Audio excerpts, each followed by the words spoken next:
Warahmatullahi wabarakatuh. Bismillahirrahmanirrahim. Wassalatu wassalam ala rasulillah wa ala alihi wa sahbihi wa man tabi'ahum bi ihsanin ila yaumiddin, amma ba'du. Allahumma sahli sadri wa yassir li amri wahlul 'uqdatam min lisani yafqahu qawli. Allahumma inna nas'aluka ilman nafi'an wa rizqan tayyiban wa amalan mutaqabbalan. Allahumma alimna ma yanfa'una wa zidna ilman wal huda wat tuqa was salaha ya rabbal alamin. Ayah bunda yang dirahmati Allah Subhanahu wa taala, alhamdulillah summa alhamdulillah, tiada kata yang pantas keluar dari lisan kita kecuali memuji Allah Subhanahu wa taala atas segala nikmat yang telah Allah Subhanahu wa taala berikan kepada kita. Bahkan sebelum kita lahir ke dunia ini, Allah Subhanahu wa taala telah memberikan kita nikmat yang begitu banyak. Dan nikmat seseorang tidak akan Allah Subhanahu wa taala putus sampai orang tersebut itu meninggalkan dunia ini. Artinya ketika seseorang dia telah meninggalkan dunia, maka Allah Subhanahu wa taala telah memberikan semua nikmatnya. Maka jangan pernah seseorang merasa khawatir tentang apa yang Allah Subhanahu wa taala telah takdirkan kepada orang tersebut. Kemudian salawat dan salam tak lupa juga kita curahkan kepada suri tauladan kita, junjungan kita, Nabi Agung Muhammad sallallahu alaihi wasallam. Ayah bunda yang dirahmati Allah Subhanahu wa taala, pembahasan kita pada pagi hari ini adalah seputar ibadah, yakni makna, definisi ibadah, dan apa saja yang terkandung dalam ibadah tersebut. Ibadah secara bahasa artinya merendahkan diri dan tunduk. Maka siapa saja yang merendahkan diri dan tunduk, artinya orang tersebut sedang beribadah. Ini menurut pengertian secara bahasa. Adapun menurut istilah syar'i, maka ibadah dimaknai ismun jami'un likulli ma yuhibbuhu Allahu wa yardahu minal aqwali wal a'mal adh-dhahiratu wal batinah. Sesungguhnya ibadah adalah suatu kata yang mencakup segala sesuatu yang mana hal tersebut itu dicintai dan diridhai Allah Subhanahu wa taala. Baik hal tersebut itu berupa ucapan maupun perbuatan, baik yang zahir maupun yang batin. Ini adalah definisi yang diutarakan oleh Syekhul Islam Ibnu Taimiyah rahimahullahu taala. Dan di sana ada beberapa definisi yang diutarakan oleh para ulama. Namun definisi ini atau pengertian ini adalah pengertian yang paling mendekati kebenaran. Maka ketika seseorang ia mengucapkan atau melakukan perbuatan yang dicintai dan diridhai Allah Subhanahu wa taala, maka orang tersebut sedang beribadah. Misalnya seseorang berzikir subhanallah, subhanallah, subhanallah, subhanallah, walhamdulillah, wala ilaha illallah, wallahu akbar. Maka orang tersebut itu sedang beribadah. Dan begitu juga ayah bunda yang dirahmati Allah Subhanahu wa taala, ketika seseorang misalnya dia berkata jujur dan tidak bohong, maka sejatinya orang tersebut sedang beribadah kepada Allah Subhanahu wa taala. Maka jangan pernah seseorang ketika ia berkata jujur dan tidak dusta, dia merasa rugi. Karena terkadang ada orang yang setelah dia mengatakan sejujurnya, malah dia merasa menyesal. Oh, kenapa saya tadi jujur? Padahal saya bisa bohong. Nah, bisa jadi penyesalan tersebut didasari oleh seseorang yang tidak mengetahui atau belum tahu bahwasannya seseorang ketika mengucapkan ucapan atau perbuatan yang diridhai oleh Allah Subhanahu wa taala dan dicintai, maka sejatinya orang tersebut sedang beribadah.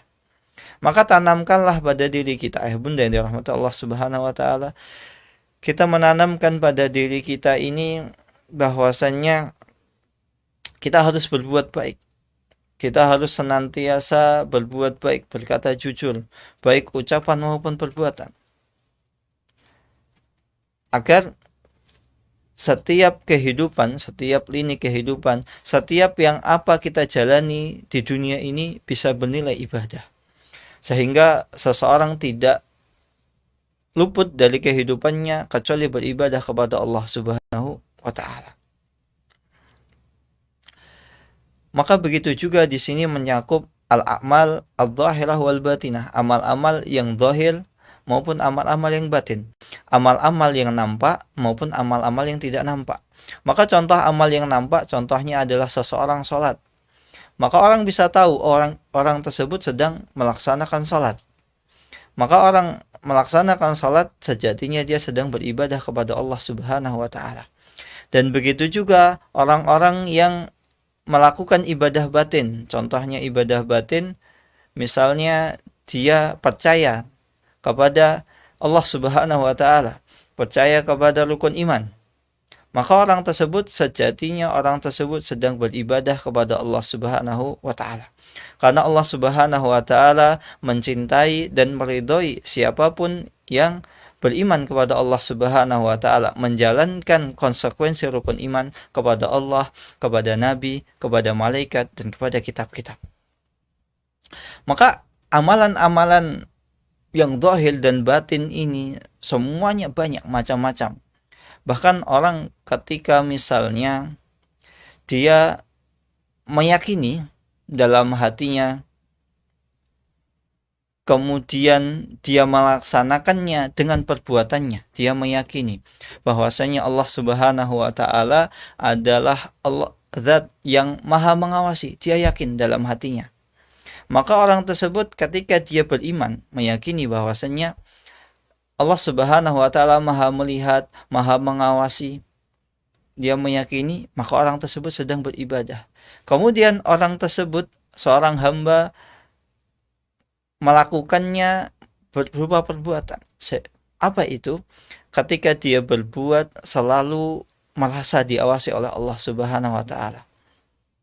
Maka ini ketika orang tersebut menjalankan dua hal ini, maka sejatinya dia sedang beribadah baik secara zahir maupun secara batin.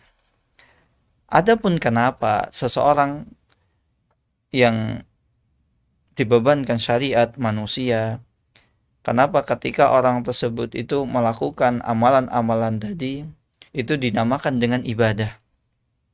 Karena orang tersebut ketika dia melaksanakan perbuatan tersebut, dia berkomitmen untuk menunaikannya, untuk mengerjakannya dalam keadaan berserah diri. Dia tahu, dia sadar bahwasannya apa yang dilakukan ini adalah dalam rangka untuk mentaati Allah Subhanahu wa taala. Ia tunduk dan patuh atas perintah Allah Subhanahu wa taala. Sehingga orang tersebut ketika melakukan amalan tersebut dikatakan sebagai ibadah. Adapun rukun ibadah, ayah bunda yang dirahmati Allah Subhanahu wa taala, rukun ibadah yang pertama adalah seseorang hendaknya dalam dirinya ada rasa cinta, ada rasa mahabbah. Maka ketika seseorang misalnya dia beribadah kepada Allah Subhanahu wa taala dan dalam dirinya ada rasa cinta, maka tidak akan didapati pada dirinya itu rasa berat ketika menjalankan ibadah tadi. Dia tidak akan pernah merasa berat ketika dia bangun di tengah malam, yang mana pada saat itu orang-orang sedang terlelap dalam tidurnya, atau orang-orang sedang merangkai mimpinya, sedang merangkai mimpi indahnya. Ia bangun di sepertiga malam terakhir berdiri untuk melaksanakan sholat. Kenapa? Karena ada rasa cinta seseorang ketika ia menjalankan ibadah tersebut. Sebagaimana ayah bunda, ketika ayah bunda memiliki anak, memiliki buah hati, maka pasti namanya orang tua dalam kehidupannya, dalam mengurusi anak, itu pasti ditemukan rasa letih, capek, lelah.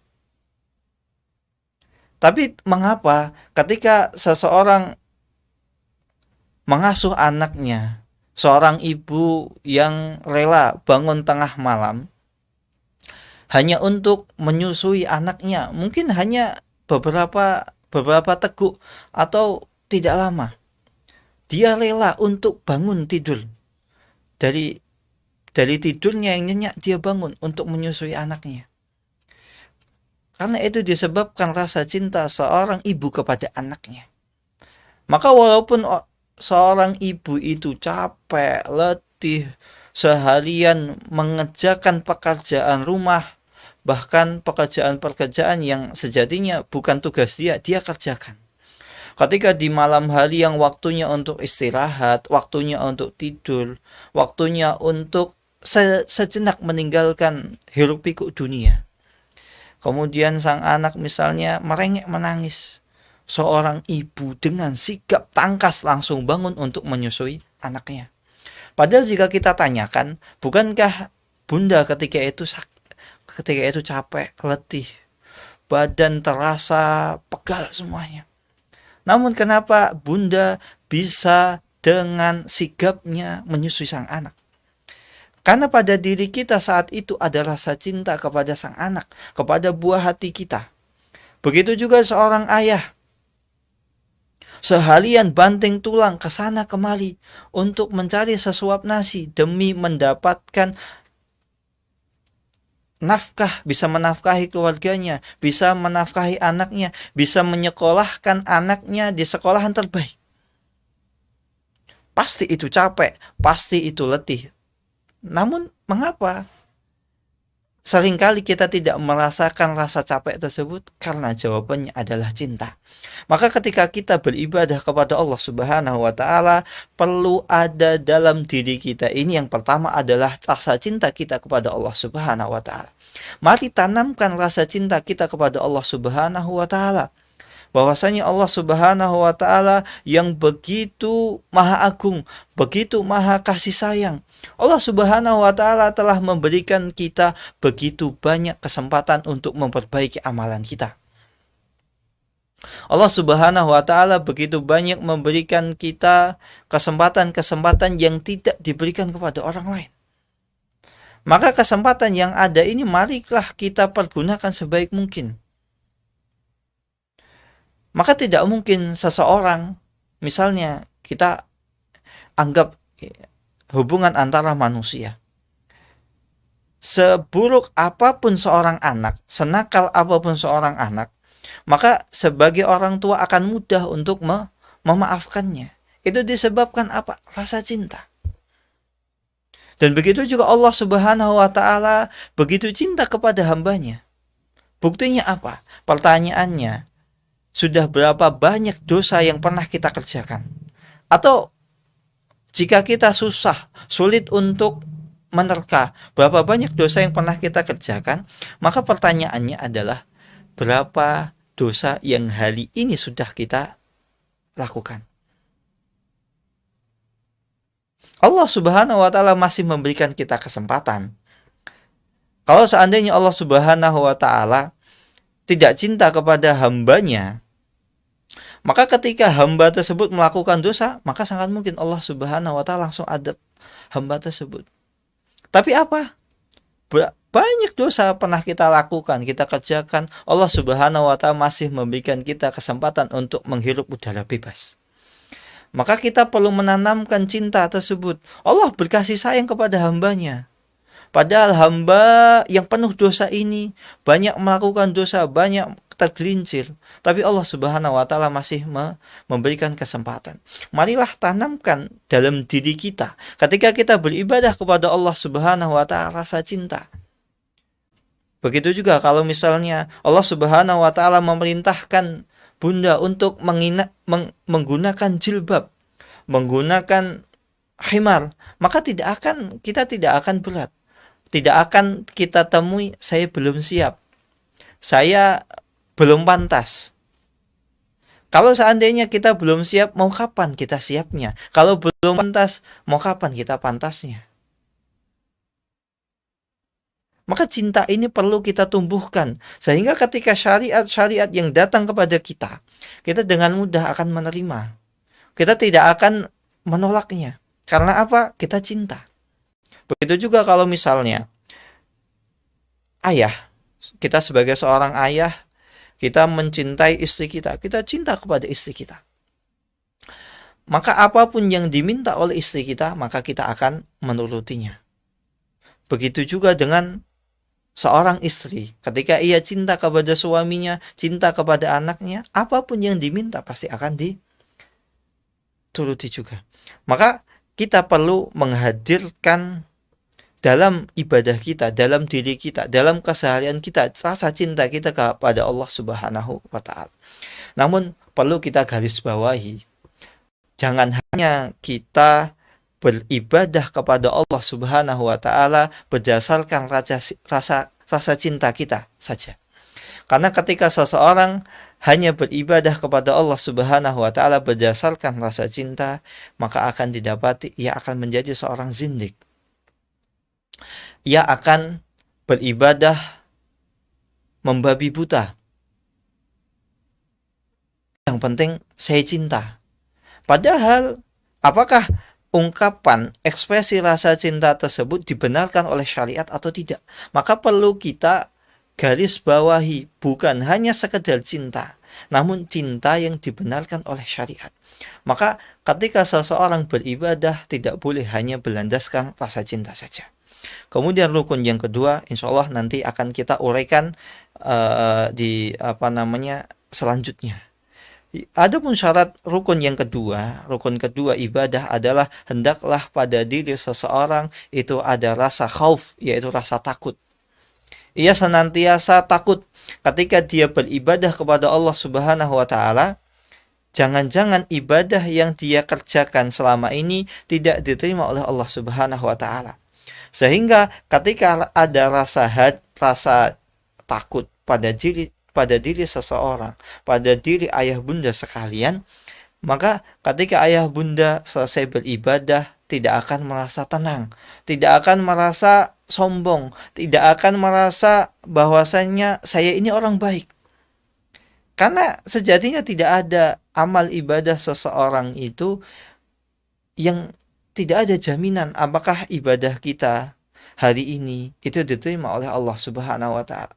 Maka hadirkanlah rasa takut, sehingga ketika kita beribadah kita takut jangan-jangan Allah Subhanahu wa Ta'ala tidak menerima ibadah kita, sehingga ketika kita beribadah kepada Allah Subhanahu wa Ta'ala dengan sebenar-benar ibadah, tanpa asal-asalan, tanpa hanya bermodal cinta saja, begitu juga tanpa bermodal rasa takut. Perlu seseorang juga ketika beribadah ada rasa takut, rasa cinta, dan yang rukun yang ketiga adalah rasa roja, yaitu harapan.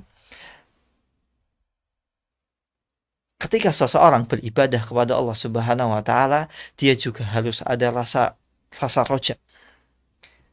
Setelah dia ada dalam dirinya rasa cinta, rasa takut akan ibadahnya tidak diterima, sehingga konsekuensinya dia beribadah kepada Allah Subhanahu wa Ta'ala dengan sepenuh pengharapan. Karena takut tadi menimbulkan rasa harapan. Karena rasa takut tadi akhirnya dia berusaha sebaik mungkin ibadahnya. Ketika dia sudah beribadah sebaik mungkin, kemudian dilandaskan rasa cinta yang dibenarkan oleh syariat, maka akan muncul rasa roja, yaitu berharap saya sudah berusaha ibadah semaksimal mungkin, sebaik mungkin, saya berharap Allah Subhanahu wa Ta'ala menerima amal ibadahku. Namun jangan seseorang hanya ketika beribadah itu ia bermodal rasa takut. Karena ketika dia beribadah hanya bermodal rasa takut, akhirnya orang tersebut itu akan terjangkiti rasa ketakutan, sehingga ia akan menganggap setiap dosa yang dikerjakan oleh orang ia tidak akan diampuni oleh Allah Subhanahu wa Ta'ala. Maka rasa takut dalam ibadah ini harus balance, tidak boleh terlalu berlebihan, tidak boleh terlalu kurang, atau misalnya terlalu menyepelekan, terlalu mengedepankan misalnya roja. Allah itu maha pengampun, Allah itu maha pemaaf. Tenang, saya selama masih bertauhid, selama saya masih bersyahadat, selama saya tidak menyekutukan Allah, Allah akan mengampuni dosaku. Karena dia ternyata rasa rojaknya, rasa harapannya itu lebih besar dibanding rasa khaufnya, rasa takutnya. Sehingga ketika rasa takut, rasa pengharapannya terlalu besar dibanding rasa takutnya, akhirnya orang tersebut menganggap enteng. Sampai pun orang yang melakukan dosa besar, Allah akan ampuni dengan pedenya. Maka orang-orang yang rasa harapnya terlalu besar, akhirnya dia menjadi orang yang murji. Ia menganggap semua orang akan diampuni dengan pedenya. Dia merasa Allah Maha Pemaaf. Akhirnya ketika dia beribadah, selama dia bermodal saya bertauhid,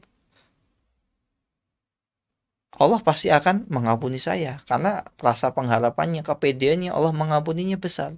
Sehingga efek sampingnya? Dia akan meremehkan dosa-dosa besar. Dia menganggap dosa besar yang dulu misalnya dianggap zina itu dosa besar, akhirnya dianggap enteng. Zina biasa. Saya kan masih muslim. Allah Subhanahu wa Ta'ala pasti akan mengampuni saya. Toh kunci surga itu kan kalimat tauhid. Maka saya akan diampuni. Maka jangan sampai seseorang terlalu melebih-lebihkan rasa pengharapannya, sehingga dia memandang dosa setinggi gunung itu seakan hanya seperti satu batu atau seperti kerikil. Dia akan bermudah-mudahan ketika melakukan dosa, karena menganggap Allah Subhanahu wa Ta'ala Maha Al-Ghafur, Allah Maha Pemaaf, sehingga dia meremehkan dosa-dosa tersebut. Begitu juga jangan sampai dia terlalu mengedepankan rasa takutnya. Misalnya terlalu beranggapan bahwasanya innallaha syadidun dzuntiqam. Allah Subhanahu wa Ta'ala ketika menyiksa, ketika membalas amalan seorang hamba itu dengan siksaan yang begitu pedih. Karena dia terlalu mengedepankan rasa takut tanpa dibarengi rasa roja, rasa harap pada dirinya. Akhirnya yang didapati pada dirinya adalah dia senantiasa ketakutan. Sehingga menganggap setiap orang yang melakukan dosa besar, Allah Subhanahu wa Ta'ala tidak akan mengampuninya. Maka orang tersebut akan menjadi orang khawarij, orang haruri. Sehingga ada sekte dalam Islam ini menganggap orang yang melakukan dosa besar adalah orangnya kafir. Karena pelaku dosa besar menurut mereka tidak diampuni oleh Allah Subhanahu wa Ta'ala. Sehingga dengan mudahnya dapat kita dapati orang-orang di sekeliling kita. Misalnya sering kita dengar orang-orang kenapa mudah untuk mentogutkan misalnya aparat negara. Misalnya dia togut, dia ini, dia itu. Karena apa? Ketika dia menganggap misalnya aparat negara tersebut dia telah melakukan dosa besar karena dia membuat aturan yang tidak dibuat oleh Allah Subhanahu wa Ta'ala atau membuat kedzaliman, sehingga dia menganggap orang yang terlalu rasa takutnya besar dalam dirinya tanpa dibarengi rasa roja, rasa pengharapan, akhirnya menganggap semua dosa yang dilakukan manusia itu adalah termasuk dosa besar. Sehingga ketika seseorang menganggap semua itu adalah dosa besar, akhirnya muncul keyakinan pada dirinya, yaitu keyakinan yang menyimpang. Apa itu? Menganggap setiap orang pelaku dosa besar itu kekal di neraka atau kafir. Sehingga mudah seseorang misalnya melakukan amaliyat infijar, amaliyat istishhad. Misalnya seseorang, misalnya kemarin ada orang datang ke kantor aparat negara kemudian meledakkan. Ini bisa jadi memang ini fitnah dibuat, atau memang bisa jadi ada orang-orang yang memang memiliki keyakinan seperti ini, keyakinan yang menyimpang. Maka tidak boleh seseorang dalam akidahnya, dalam tauhidnya terlalu mengedepankan rasa takut, akhirnya dia menganggap setiap dosa itu tidak diampuni oleh Allah Subhanahu wa Ta'ala, dan menganggap akhirnya ketika tidak diampuni orang tersebut kafir. Dan begitu juga tidak boleh seseorang ketika beribadah kepada Allah Subhanahu wa Ta'ala, yaitu rasa harapannya begitu besar, tanpa dibarengi rasa takut. Akhirnya dia menganggap setiap orang yang melakukan dosa besar pasti diampuni oleh Allah Subhanahu wa taala, pasti masuk surga, sehingga dia menganggap orang-orang yang melakukan dosa besar itu hanya melakukan segelintir amalan kecil. Maka dia akan mudah, orang misalnya seseorang menganggap, kenapa kamu melakukan dosa ini? Ya nggak apa-apa, saya kan masih muslim, saya masih bertauhid, saya tidak melakukan syirik. Toh saya kan cuma misalnya cuma zina, saya cuma bunuh orang, saya cuma minum minuman keras, saya cuma eh, narkoba, saya cuma ini. Akhirnya cuman, pada itu dosa besar semuanya. Saya cuma misalnya durhaka kepada orang tua. Akhirnya orang ketika melakukan dosa-dosa besar itu tidak ada rasa penyesalan dalam dirinya. Karena dia terlalu mengedepankan rasa pengharapan Allah Subhanahu wa taala Al-Ghafur. Maka para ulama kita rahimahullah mengatakan, ketika seseorang beribadah, antara rasa harap dan rasa takut itu harus seimbang.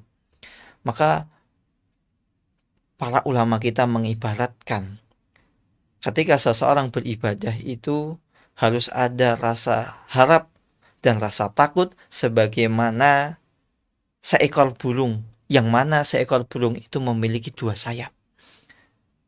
Maka ketika seekor burung sayapnya hanya satu, apakah mungkin burung tersebut bisa terbang?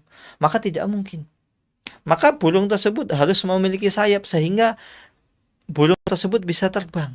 Begitu juga dengan seorang hamba, ketika dia beribadah kepada Allah Subhanahu wa taala, hendaklah dia meletakkan sayap rojak, harap di sisi kanan dan rasa khauf di sayap kiri, sehingga dia akan beribadah kepada Allah Subhanahu wa taala dengan tenang. Dia tidak akan mudah meremehkan dosa-dosa besar.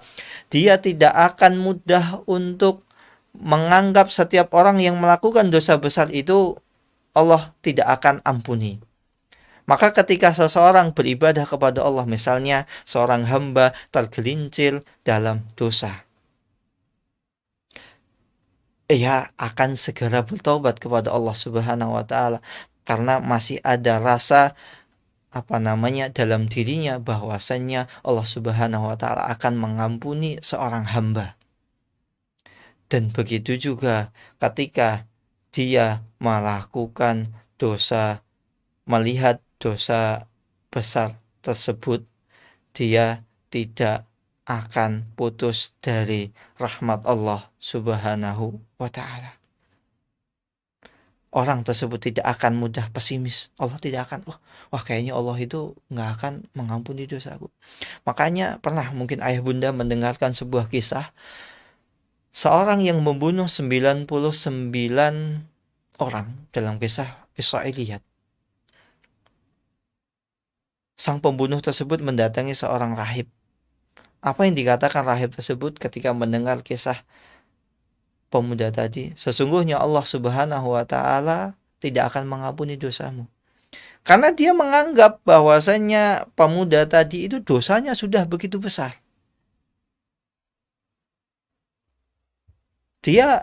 Sang rahib tersebut, sang ahli ibadah tersebut itu terlalu mengedepankan rasa takutnya tanpa dibarengi rasa rojak, sehingga menganggap pemuda tadi orang yang gak akan bakal Allah ampuni. Maka itu tidaklah dibenarkan dalam syariat kita. Sebanyak apapun dosa orang, Allah Subhanahu wa ta'ala pasti akan mengampuni, kecuali satu, yaitu syirik.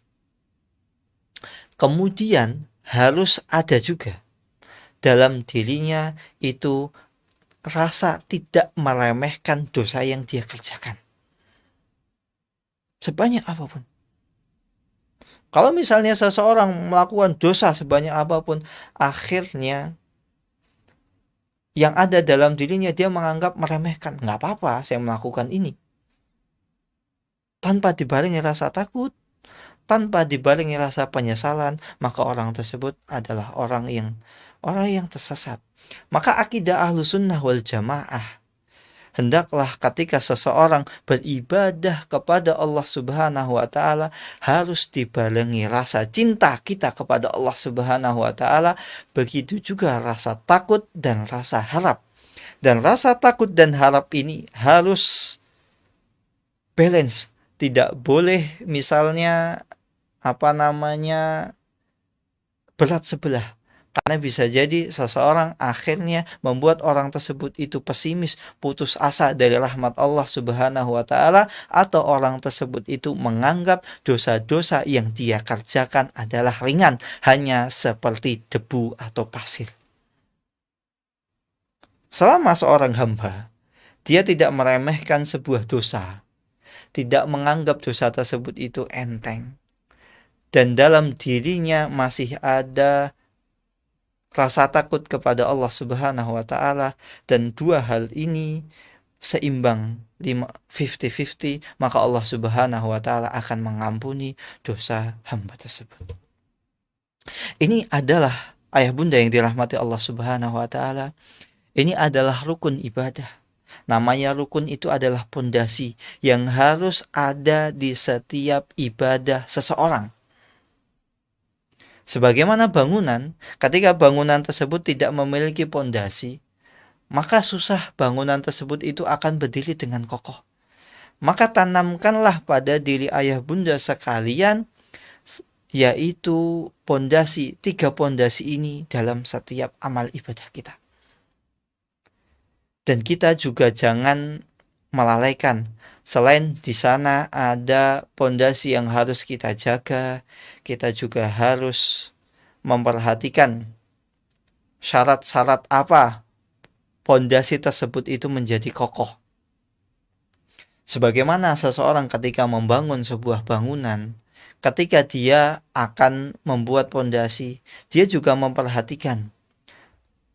Selain dia harus ada pondasi dalam bangunan rumahnya, dia juga memperhatikan pondasi tersebut kira-kira akan saya buat dari jenis apa? Bagaimana? Kandungannya berapa? Apakah 30%, 70 atau 40, 60 atau bagaimana? Misal pasirnya misalnya 70%. Kemudian semennya cuma ternyata 30%. Maka ini harus diperhatikan. Maka dalam seseorang beribadah ada syaratnya. Selain pondasinya harus kokoh, syaratnya juga harus terpenuhi. Maka dalam ibadah ada syarat-syarat agar ibadah seseorang itu diterima. Yang pertama, bahwasannya ketika seseorang beribadah kepada Allah Subhanahu wa taala, hendaklah ikhlas karena Allah Subhanahu wa taala, tanpa mengharapkan pujian manusia, tanpa menghiraukan celaan manusia. Maka ketika seseorang beribadah, dia tidak akan memperdulikan apakah manusia tersebut itu mencelanya atau memujinya. Kayak yang dia harapkan ketika beribadah adalah wajah Allah. Dia ikhlas, tidak peduli. Dia tidak akan peduli apa kata manusia, apa kata orang lain. Allah Subhanahu wa taala berfirman, "Wa ma umiru illa liya'budullaha mukhlishina lahuddin." Dan tidaklah manusia itu diperintahkan ketika beribadah kepada Allah Subhanahu wa taala kecuali agar dia senantiasa ikhlas. Maka jangan pernah ayah bunda sekalian ketika beribadah mengharapkan pujian manusia. Karena pujian manusia itu sejatinya adalah ridhon nas ghayatun la tudrak. Ridho kita mencari muka manusia, keridhoan manusia itu adalah suatu hal yang mustahil, suatu hal yang tidak akan seseorang bisa dapatkan. Seorang tidak akan mungkin bisa membuat semua manusia di dunia ini ridho. Bahkan terkadang kita juga susah untuk mendapatkan ridho satu orang, itu susah.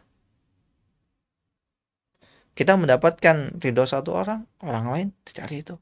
Maka ketika kita beribadah, pastikan yang pertama, Allah pertama adalah ridho. Ketika Allah Subhanahu wa taala ridho, maka insya Allah amalan tersebut itu sudah terpenuhi syarat yang pertama. Kemudian syarat yang kedua agar ibadah kita diterima oleh Allah Subhanahu wa taala adalah ketika seseorang beribadah kepada Allah Subhanahu wa taala adalah mutaba'ah, yaitu mengikuti tuntunan Nabi Muhammad sallallahu alaihi wasallam. Sehingga seseorang ketika beribadah kepada Allah Subhanahu wa taala, dia tidak beribadah semena-mena, seasal-asalnya, sak penae dhewe, atau kata orang Jawa sak udeli. Maka nggak akan orang misalnya ketika beribadah, ketika mutabah, orang tersebut beribadah itu hanya ala kadarnya. Maka namanya dia ikhlas, kemudian mutabah, dia akan berusaha semaksimal mungkin bahwasannya ibadah yang dia kerjakan ini ada tuntunannya, ada dalilnya, ada panduannya, tidak membuat panduan tersendiri. Maka ketika seseorang beribadah, syarat pertama sudah terpenuhi yaitu ikhlas, kemudian yang kedua mutaba'ah, ketika dia melakukan ibadah tersebut berlandaskan dalil atau berlandaskan tuntunan ajaran Nabi Muhammad SAW, insya Allah amalan yang dia kerjakan, ibadah yang dia kerjakan akan diterima oleh Allah Subhanahu wa ta'ala. Adapun ibadah ini terbagi menjadi dua. Yang pertama adalah ibadah kauniyah, yaitu ibadah yang bersifat universal. Artinya ibadah ini mencakup semua makhluk. Bahkan orang kafir sekalipun itu masuk dalam hal tersebut. Maka orang kafir itu juga diseru oleh Al-Quran pada sebagian ayatnya. Seperti contohnya orang kafir diseru untuk beriman kepada Nabi Muhammad, diseru untuk mentaati nabi-nabi mereka. Yang nabi-nabi mereka itu masih membawa risalah yang belum diselewengkan. Maka sejatinya mereka diseru agar beribadah kepada Allah Subhanahu wa ta'ala. Karena ibadah ini bukan hanya khusus kepada umat Islam saja, tapi sejatinya ibadah ini juga bersifat universal. Semua diseru untuk beribadah. Begitu juga Nabi Muhammad SAW ketika diutus kepada umat manusia. Innama bu'istu liutammima makarimal akhlak. Ini beliau diutus untuk menyempurnakan akhlak manusia. Ini bukan hanya akhlak umat Islam, tapi akhlak universal semuanya. Terlebih lagi ketika itu bangsa Arab, ketika itu adalah bangsa yang tidak memiliki adab, etika, sopan santun. Sehingga Allah Subhanahu wa ta'ala utus Nabi Muhammad SAW di tengah umat yang tidak memiliki sopan santun. Mereka tidak memperhatikan etika. Mereka tidak menghormati ayahnya. Ia tidak menghormati ibunya yang telah melahirkan. Dia tidak memiliki etika ketika beribadah. Mereka tahu bahwasannya Ka'bah itu adalah tempat ibadah. Tapi mereka ada ketika beribadah di sekeliling Ka'bah, mereka beribadah samping telanjang. Maka etika-etika ketika itu banyak yang rusak. Sehingga Allah Subhanahu wa ta'ala mengutus Nabi Muhammad SAW untuk menyeru seluruh makhluk untuk beribadah kepada Allah Subhanahu wa ta'ala dengan cara pertama ikhlas dan kedua adalah mengikuti tuntunan. Sehingga ketika beribadah di sekeliling Ka'bah tidak boleh seseorang itu telanjang, dia harus menutup aurat.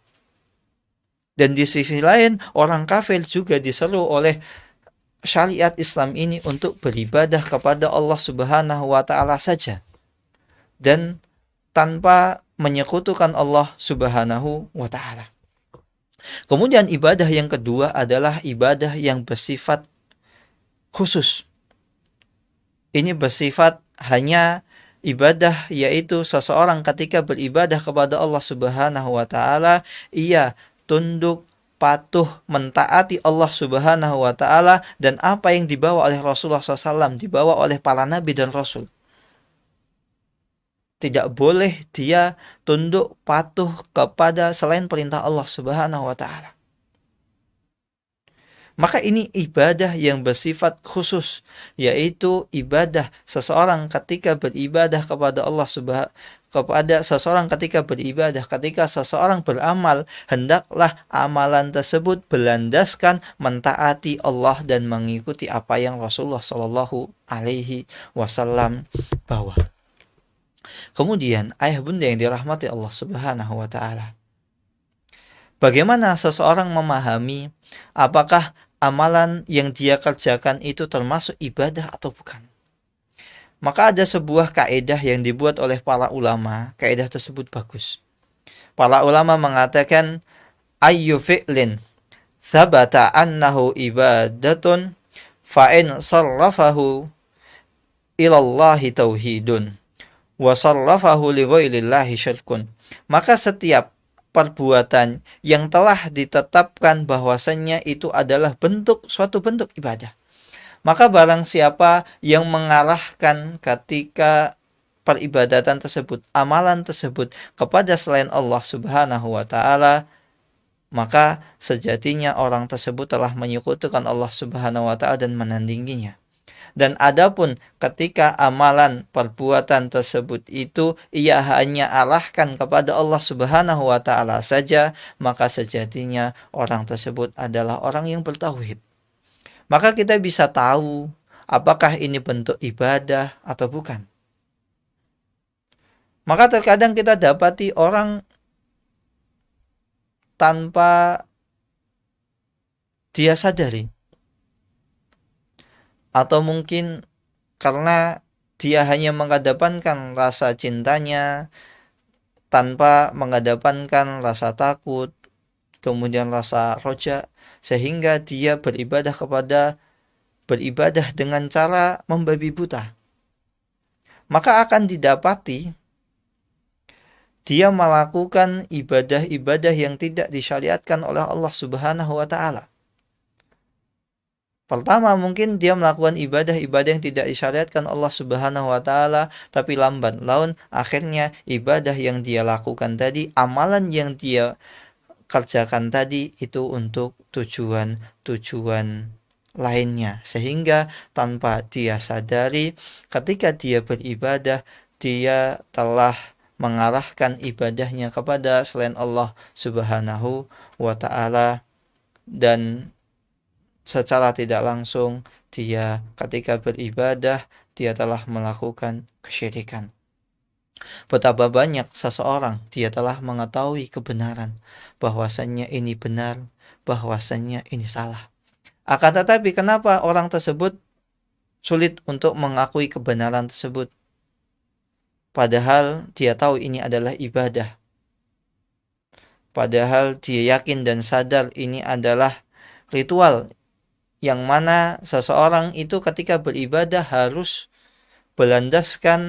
ada pada jiwanya itu rasa takut, rasa roja, kemudian rasa cinta. Namun ketika dia beribadah, syaratnya tidak terpenuhi. Dia tidak ikhlas karena Allah.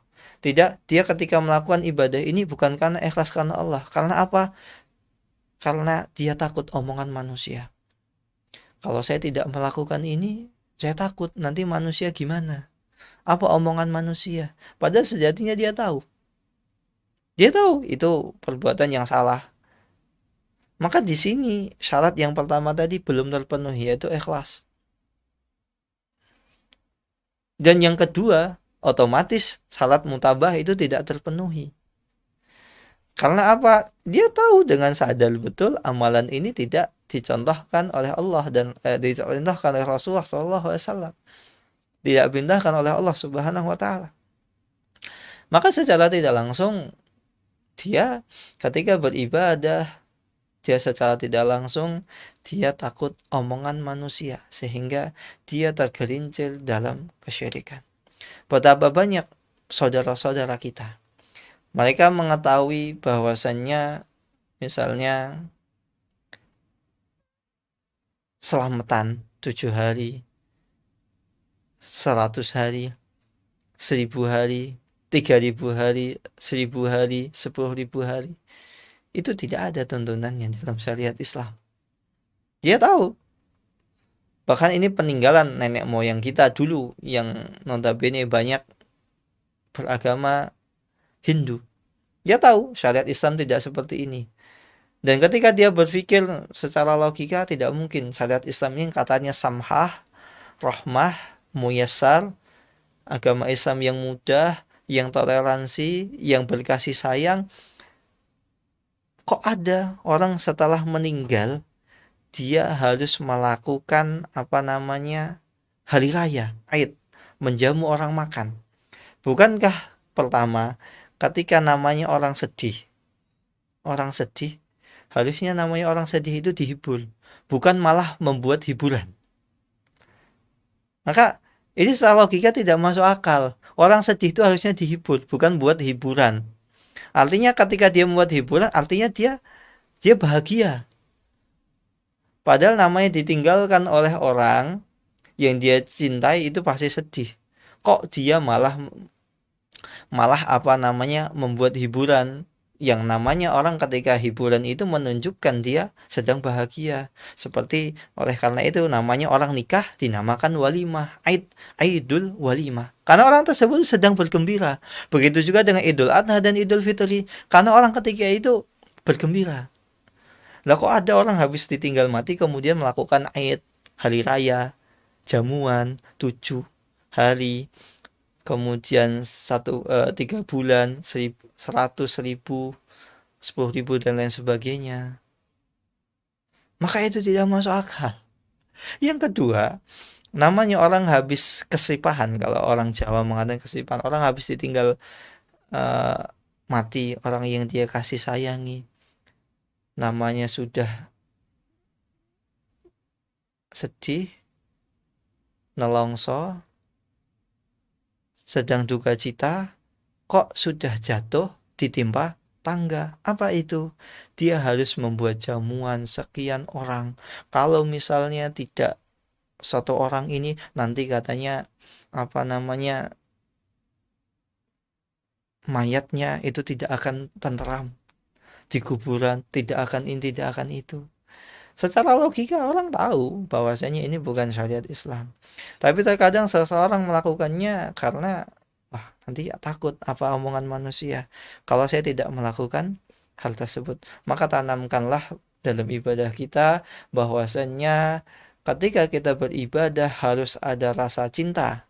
Cinta yang dilandasi yaitu ikhlas karena Allah Subhanahu wa taala.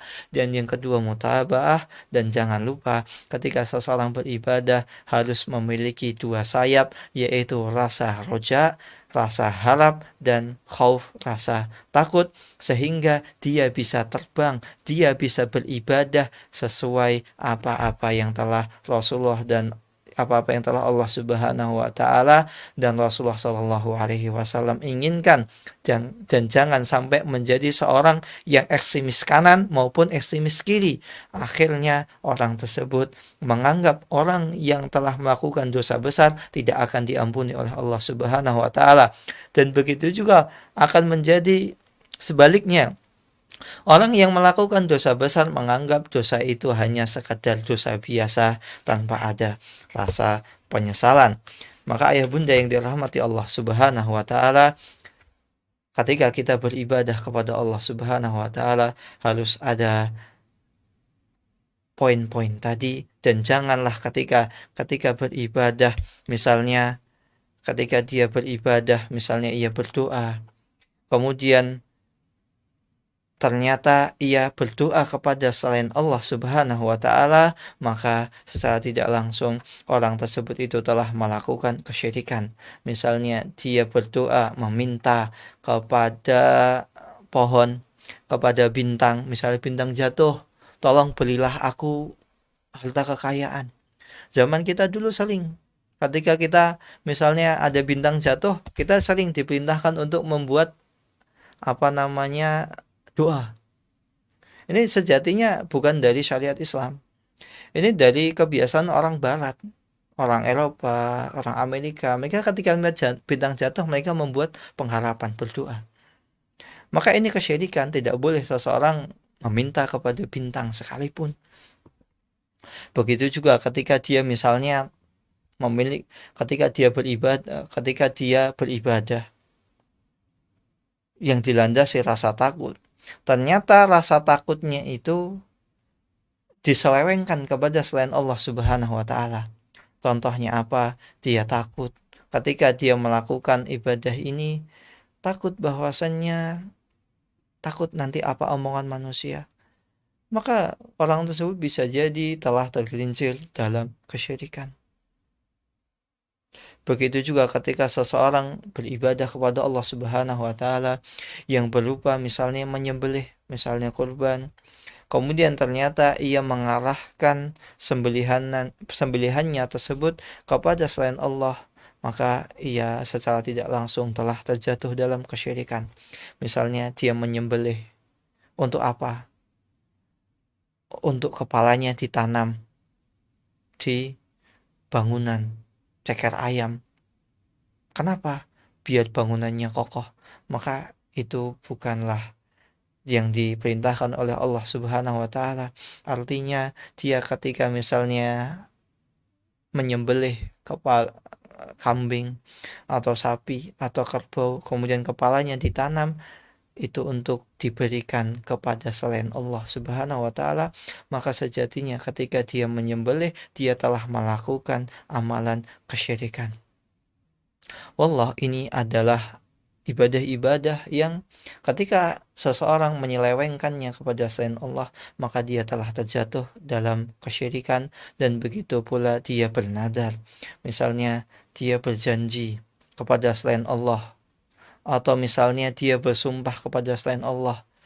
Contohnya sumpah pocong. Maka hal-hal tersebut sejatinya dia telah mengarahkan kepada selain Allah dan dia telah melakukan amalan kesyirikan. Wallahu ta'ala a'lam bishawab. Ayah bunda yang dirahmati Allah Subhanahu wa taala, ini yang bisa saya sampaikan. Kurang lebihnya mohon maaf. Tafadhol, kalau ada pertanyaan bisa disampaikan.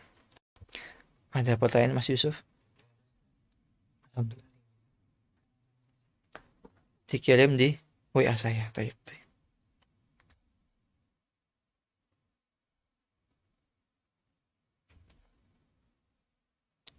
Sebentar, ini ternyata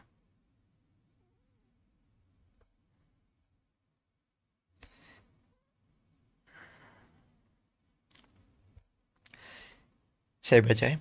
Bismillah, Assalamualaikum Kak Musa. Jazakumullah khairan atas ilmu yang diberikan hari ini. Semoga Kak Musa dan seluruh tim AMCA selalu diberikan kesehatan dan keberkahan oleh Allah Subhanahu wa taala. Allahumma amin. Saya mau bertanya Kak, kalau setiap hari kita merasa takut akan kematian, karena khawatir akan amal-amal yang belum dikumpulkan secara maksimal, dan akan kehidupan anak-anak ke depannya karena anak-anak masih kecil, padahal secara jasmani sehat. Apakah yang harus dilakukan, Kak? Apakah rasa takut itu datang dari syaitan? Mohon penjelasannya. Nah, rasa takut tersebut itu datang dari syaitan, yang senantiasa syaitan itu menakut-nakuti hal-hal yang sejatinya itu belum pasti. Allah Subhanahu wa taala berfirman, sebentar, astagfirullah, saya lupa dalam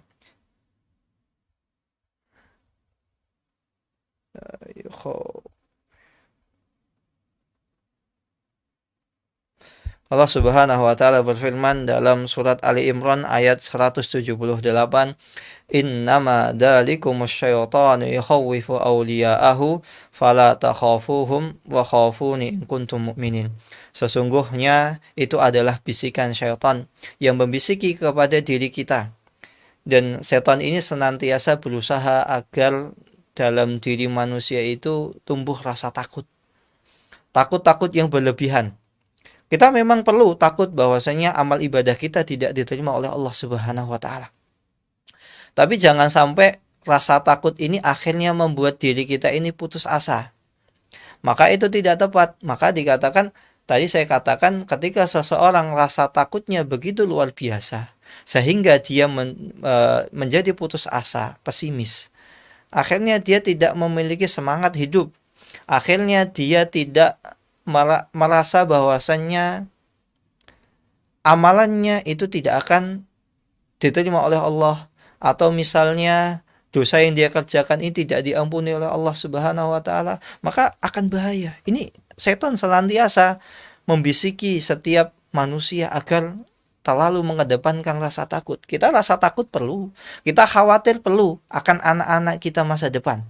Tapi janganlah perlu kita kita takut kepada suatu hal yang sejatinya sudah Allah Subhanahu wa taala jamin. Kita memang perlu ketika berusaha menafkahi anak kita ini semaksimal mungkin, ya. Tapi jangan terlalu takut nanti anak kita misalnya ketika kita meninggal, kita wafat, Allah wafatkan, nanti bagaimana anak kita? Kita perlu mengedepankan rasa roja ketika ini. Karena apa? Setiap anak yang lahir ke muka bumi ini sejatinya telah membawa rizkinya masing-masing. Maka jangan perlu kita takut kepada suatu hal yang tidak perlu kita takut. Dan ini cara setan. Setan senantiasa membuat jiwa manusia itu mengkhawatirkan sesuatu hal yang sejatinya sudah dijamin, mengkhawatirkan sesuatu hal yang sejatinya tidak perlu kita khawatirkan. Yang perlu kita khawatirkan adalah bagaimana kita menjalani hidup ini. Apakah sudah sesuai aturan Nabi Muhammad SAW? Apakah sudah sesuai aturan yang Allah Subhanahu wa taala gariskan? Maka ketika kita sudah melakukan, kita mengerjakan amalan ini sesuai apa yang Allah Subhanahu wa taala dan Rasulnya perintahkan, maka mulai tanamkanlah rasa roja bahwasanya insya Allah Allah Subhanahu wa taala akan menerima amal ibadah kita. Allah Subhanahu wa taala akan mengampuni kita. Allah Subhanahu wa taala akan memudahkan kita. Maka jangan sampai rasa takut akan kematian tersebut senantiasa menghantui kita. Memang ketika seseorang ketika ibadah, dia perlu untuk menghadirkan bahwasannya ini adalah ibadah terakhirnya. Tapi jangan begitu takut. Yang takut yang perlu kita hadirkan ini adalah yaitu takut yang mendorong seseorang untuk sempurna dalam ibadah. Bukan membuat seseorang itu pesimis, bukan seseorang membuat jiwanya futur. Maka suatu ketika para sahabat bertanya kepada Rasulullah, "Ya Rasulullah, bukankah di antara kita ini sudah ditakdirkan siapa yang masuk neraka dan masuk surga? Afala nattakil ala kitabina wa nadda'ul amal?" Ya Rasulullah, kalau begitu ya sudah, kita tinggal pasrah atas apa yang sudah Allah Subhanahu wa taala gariskan, apa yang Allah Subhanahu wa taala tulis di Lauhil Mahfuz. Dan kita meninggalkan amalan. Apa jawaban Rasulullah sallallahu alaihi wasallam? Rasulullah sallallahu alaihi wasallam menjawab, "Fakullu muyassarun lima khuliqalah." Sesungguhnya setiap sesuatu itu telah Allah Subhanahu wa taala mudahkan bagi orang tersebut. Dan Rasulullah sallallahu alaihi wasallam di kesempatan yang lain beliau mengatakan, "Saya seorang rasul. Saya juga menikah, saya juga beribadah, saya juga bercanda kepada anak dan istriku.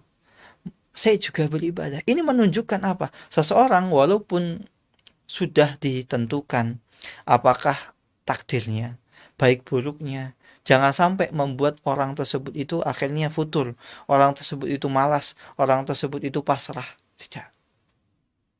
Maka ketika yang didapati adalah pasrah, futur, maka artinya itu ada sesuatu yang salah pada dirinya. Karena yang diminta dari sabda Nabi Muhammad SAW adalah ketika seorang itu sudah ditakdirkan seseorang itu sudah Allah jamin apakah dia surga atau neraka, yang diharapkan adalah orang tersebut itu bangkit rasa semangat untuk beribadah kepada Allah Subhanahu wa taala dan tidak perlu mengkhawatirkan kepada sesuatu yang tidak perlu dia khawatirkan. Karena setiap orang pasti akan Allah mudahkan, setiap orang akan Allah temukan dengan jodohnya masing-masing, maka jangan sampai rasa takut yang berlebihan ini senantiasa menghantui setiap amal ibadah kita, tapi jangan pula juga kita melupakan rasa roja, harapan yang Allah Subhanahu wa taala berikan kepada setiap hambanya. Wallahu taala alam bisawab. Ini yang bisa saya jawab. Wallahu taala alam. Ada pertanyaan lain Mas Yusuf?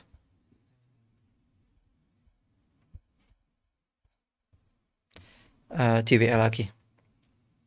Baik. Bismillah, mertua ana masih ikut adat Hindu. Kalau lihat keluarga ana tidak melakukan hal itu, kesannya keluarga ana tidak tahu agama. Padahal sebenarnya tidak begitu. Bagaimana menyikapinya? Sudah ana coba beritahu, tapi beliau tetap kekeh. Maka ini terkadang ketika kita sudah berusaha untuk menyampaikan apa yang kita ketahui, syariat Islam itu seperti apa, tapi ternyata keluarga kita ini belum menerimanya, maka kita tempuh jalan lain. Setelah kita berdakwah melalui lisan kita, dan perlu pertama harus kita berdakwah dengan hati kita. Ketika kita berdakwah dengan lisan tidak diterima, belum diterima, bukan tidak diterima, belum diterima, maka kita perlu berdakwah dengan perbuatan. Bisa pertama, kita sering-sering berkunjung ke rumah orang tua kita, atau sering-sering kita membeli hadiah orang tua kita. Karena efek dari seseorang suka atau sering rajin membeli hadiah adalah tahadu tahabu. Ketika seseorang sering membeli hadiah, maka efek sampingnya akan terjalin rasa cinta. Maka kalau misalnya kita berdakwah dengan lisan kita, dengan ucapan kita, tidak diterima oleh orang tua kita, mari kita beraksi dengan perbuatan kita. Bisa dengan sering berkunjung, bisa dengan sering memberi hadiah. Misalnya kita tahu ibu kita ini suka gamis, kita belikan gamis. Atau ibu kita ini suka sepatu, kita belikan sepatu. Atau ibu kita ini suka perhiasan, kita belikan perhiasan. Loh, ini perhiasan mahal Ustadz. Iya, memang perhiasan mahal. Tapi ketika kita membeli perhiasan ini, dilandasi bahwasannya saya membeli perhiasan ini bukan hanya sekadar membeli perhiasan. Tapi pertama, saya memberikan perhiasan ini untuk ibu saya, orang yang telah melahirkan saya. Maka ini pertama bentuk bakti kita kepada orang tua. Yang kedua, ketika kita memberikan hadiah tersebut itu dengan tujuan agar ibu kita ini mendapat hidayah, maka ini adalah amalan yang begitu mulia. Karena hadiah terindah yang seseorang berikan kepada orang lain itu adalah hidayah Islam. Tidak ada hidayah yang lebih indah dibanding hadiah Islam. Maka ketika kita tanamkan bahwasanya saya membeli perhiasan ini karena ibu saya cinta, ini sebagai bentuk saya berbakti kepada orang tua. Kedua, sebagai cara penghalus atau pelicin agar orang tua itu mendapatkan hidayah. Bukankah ketika orang yang kita cintai ini ia akhirnya mengenal hidayah, mengenal manhaj salaf, mengenal jalan yang lurus. Mau sebegitu banyak uang yang kita kucurkan, maka tidak akan berarti apa-apa. Seseorang tidak akan perhitungan ketika itu.